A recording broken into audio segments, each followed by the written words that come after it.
Se mi guardo indietro, vedo solo una sequela di reati e violenza. Ma questa è stata la mia vita. Non mi piace l'idea della vita borghese cui ero destinato, e perciò va bene così. Angelo Izzo racchiude in sé almeno 4 figure di interesse notevole per la nostra storia: il mostro, l'estremista di destra, il criminale comune ed il collaboratore di giustizia. Queste 4 versioni di quest'uomo si sovrappongono tra loro, dando luogo ad una storia di violenza smodata, di confidenze vere o presunte, di incontri reali o millantati, di realtà ascoltate fra le mura di una cella, di menzogne raccontate per ottenere vantaggi o semplicemente perché in quella testa vi è un mondo parallelo, dove sogno, realtà e incubo si mischiano quotidianamente, ancora oggi.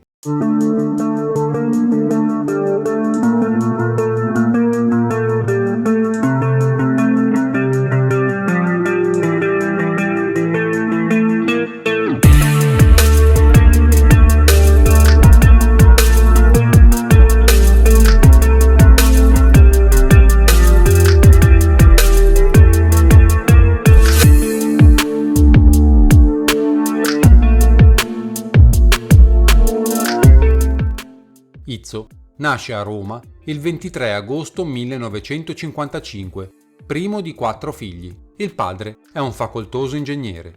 Sin dai primi anni conduce una vita agiata. La sua famiglia abita al Trieste Salario. Corso Trieste si snoda nel cuore del quartiere Salario, tra alti palazzi umbertini che rispecchiano, nella solidità dei loro impianti, l'agiatezza delle famiglie che li abitano. Un quartiere della medio-alta borghesia romana, confinante coi Parioli. Ma come a volte avviene, l'agiatezza sfocia nella noia, una noia che diventa allucinante violenza. Siamo nel 1969 e per reagire alla noia che il giovane Izzo, solo 14enne, entra a far parte della Giovane Italia, un'associazione studentesca dell'allora Movimento Sociale Italiano, dal quale viene presto espulso, insieme al suo nuovo compagno, Andrea Ghira. Ghira è il figlio di un ex campione olimpico di pallanuoto, diventato grosso imprenditore edile. I due, Izzo e Ghira, vengono accusati di usare il cortile interno della sezione Missina per nascondere ciclomotori rubati. Ragazzo di Piazza Euclide, sono quasi certa che sei stato tu a rubare la motocicletta di mio figlio. Così comincia questa lettera pubblicata da un quotidiano romano. Piazza Euclide è il centro, il cuore del più sofisticato quartiere di Roma, i Monti Parioli. A Piazza Euclide i ragazzi bene, tutti naturalmente motorizzati, si ritrovano e sfrecciano sulle costose fuoriserie o sulle più economiche motorette. Anche i bambini hanno le loro biciclette ultimo modello. Ebbene, in questo ambiente è avvenuto un furto. Hanno rubato la motocicletta di un ragazzo, del figlio appunto della signora che sta scrivendo la lettera. Una lettera che non vuole giudicare, è un'esortazione, un materno rimprovero. Ed ecco il fatto. Il ragazzo vittima del furto è un appassionato motociclista. Nonostante frequenti con profitto il liceo, pratica con qualche successo lo sport agonistico. I suoi beniamini sono i grandi campioni della motocicletta. La sua aspirazione è di emularli. Quindi per lui il motorino è una specie di ferro del mestiere. È già la 3ª volta che è vittima di un furto. È la 3ª volta che gli hanno rubato la moto. A Piazza Euclide non si ruba per lucro. È chiaro quindi che il furto è ispirato da astio o più semplicemente da invidia. Ebbene, anche noi uniamo la nostra esortazione a quella di una madre. Ragazzo di Piazza Euclide, restituisci la motocicletta al tuo compagno.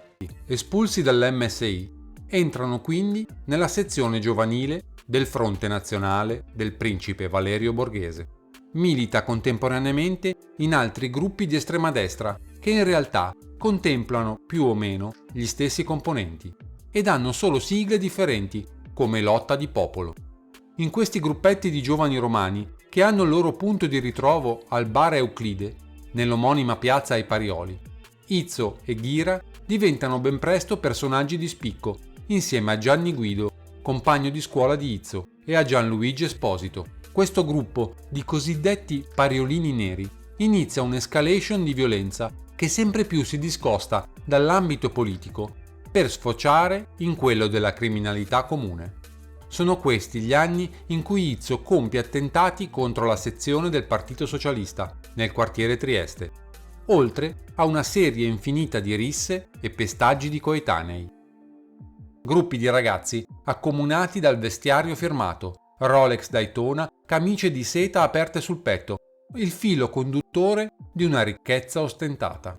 La politica, quasi a pretesto, per compiere atti di violenza che soddisfano pulsioni estreme di dominio sulle persone circostanti. Dei bulli all'ennesima potenza che si radunano nel branco per darsi forza reciproca e coperture reciproche. Il tutto condito da alcol, anfetamina e ricerca di sesso estremo. E inizio a raccontare di aver messo una bomba nel portone dello scrittore Moravia e di aver bruciato la macchina di Arrigo Levi. Si avvicina a personaggi di rilievo della destra estrema, come il professor Enzo Maria Dantini, un ex ingegnere minerario che aveva lavorato in Sudafrica. Secondo Izzo, era considerato per questo motivo l'esperto numero 1 di esplosivi, ed insieme ad altri ex repubblichini aveva insegnato a Izzo e ad altri a costruire bombe come la MK2. Così ricorda Izzo. Tra il 71 e il 72 Dantini mi parlò della necessità che io facessi attività politica più seria, smettendo in pratica di fare politica in modo evidente e passando invece a far parte di un nucleo che di fatto agiva in modo clandestino. La nostra funzione crebbe a dismisura, nel senso che ci fu affidato completamente il settore dell'autofinanziamento e crebbero anche le nostre disponibilità di armi. L'attività di autofinanziamento si alimentava con il provento di numerosissime rapine e dei nostri traffici di droga. Disponevamo di ingenti quantitativi di morfina base. La droga veniva depositata nella tenuta di barboni arcuati, a colonna, nei pressi di Monte Porzio Catone, dove in un casale la trasformavamo in eroina. Dantini, nel promuovere la formazione del nostro gruppo, ci disse che dopo la Seconda Guerra Mondiale, repubblichini e nazisti avevano lasciato gruppi di soldati politici in sonno e pronti a risvegliarsi, in funzione anticomunista e antidemocratica. Questi gruppi erano denominati Uova del Drago. Nel corso di riunioni fra me, Dantini e altri si parla di organizzare attentati contro sedi dell'MSI, in modo da scatenare ritorsioni. In seguito, Dantini mi spiegò che si trattava di un piano ideato dall'allora capo dei servizi segreti, generale Miceli, che era sì fedelissimo di Borghese, ma che non si sapeva in quel momento a che gioco giocasse. Voglio aggiungere che nel frattempo noi, cioè io, Ghira, Guido ed Esposito, eravamo diventati un nuovo uovo del drago alle dipendenze di Dantini. Devo però dire che sempre di più Guido si era creato uno spazio suo, con la frequentazione autonoma di una loggia massonica in via Condotti, denominata World Masonic. In concomitanza con questo tipo di frequentazione, Guido prese a registrare e a filmare alcuni degli stupri e delle orge a cui partecipavamo. A questa struttura, Uova del Drago, intendo quella formata da noi quattro, sono riferibili una notevole quantità di rapine, alcune delle quali ho già confessato. Con Ghira andammo a mettere una bomba alla Mezzia Terme. Intorno all'ottobre 72 ci fu una grande manifestazione sindacale che mi pare portò circa 500.000 persone a Reggio Calabria. E negli ambienti di estrema destra questa manifestazione era vista come fumo negli occhi, in quanto, specialmente l'ambiente di avanguardia nazionale, considerava l'arrivo di operai sindacalisti a Reggio Calabria una vera e propria offesa. Nei giorni precedenti la manifestazione, io e Ghira fummo convocati. Dantini ci disse che si stavano preparando degli attentati sulle linee ferroviarie per bloccare l'afflusso dei manifestanti a Reggio Calabria. Inizialmente si era addirittura parlato di far saltare per aria proprio il convoglio che portava gli operai sindacalisti. Si diceva anche che sarebbero dovute arrivare delle mine anticarro da collocare sui binari. Nel 1973 sembra che questo curriculum criminale debba essere stroncato. Quando le indagini per una rapina avvenuta in casa di un illustre commerciante d'armi, Corrado Marzano, in via Panama, conduce la polizia proprio a Ghira e Izzo. Il primo finisce in galera per uscirne dopo soli 20 mesi. Il secondo viene prosciolto dalle accuse, visto che gli indizi contro di lui, secondo la magistratura, sono insufficienti. Nel 1974 bastano invece, a procurargli una condanna a 2 anni mai scontata, gli indizi raccolti dalla mobile dopo la tentata violenza carnale ai danni di una minore, che lui, Gianni Sonnino e Gianpietro Parboni Arquati compiono in una villa di Monte Porzio Catone nel dicembre di quell'anno. Una ragazza minacciata con una pistola affinché si faccia palpeggiare e poi intimorita affinché non parli, ma che invece si rivolge ai carabinieri. Le accuse di stupro e le versioni di alcune ragazze vengono accolte senza riserve dal Tribunale di Roma, che riconosce negli imputati una spiccata pericolosità sociale, evidenziandone testualmente una insensibilità che lascia sgomenti. Dopo 6 mesi, però, i 3 tornano in libertà con la condizionale, poiché, si legge dalla sentenza, gli imputati, tutti di ottima famiglia, una volta usciti dal carcere, imboccheranno la strada giusta. In nuce, questo episodio ricalca nelle modalità quello che diventerà il delitto del cerceo: ragazze, sesso, pistole e minacce. La pena di Izzo viene sospesa, forse per l'attività di qualche manina che ha spinto la sentenza verso lidi più tranquilli. Nell'ambito della sua attività di rapinatore si lega a Valerio Viccei, detto Lupo, anche lui estremista di destra, il rapinatore che negli anni '80 compirà la rapina del secolo a Londra. Viccei, al tempo, fa parte del cosiddetto gruppo ascolano guidato da Gianni Nardi, di cui è il braccio destro. Lo stesso Viccei confermerà negli anni a seguire di essere stato amico del Lizzo, oltre che frequentatore dei Nardi. In quel periodo, verso i 18 anni, il mio interesse, pur essendo legato ad ambienti della destra estrema, si rivolge per lo più alle attività di malavita, non facendo più politica attiva. Ad esempio, nell'ottobre del 72 ho commesso 2 omicidi di malavita. Uno era quello di Faiella. Secondo Izzo, Faiella si trovava seduto nel sedile anteriore destro della vettura targata Roma, guidata da Danilo Abbruciati. Poi Izzo aveva introdotto una mano con la pistola attraverso il finestrino, facendo fuoco.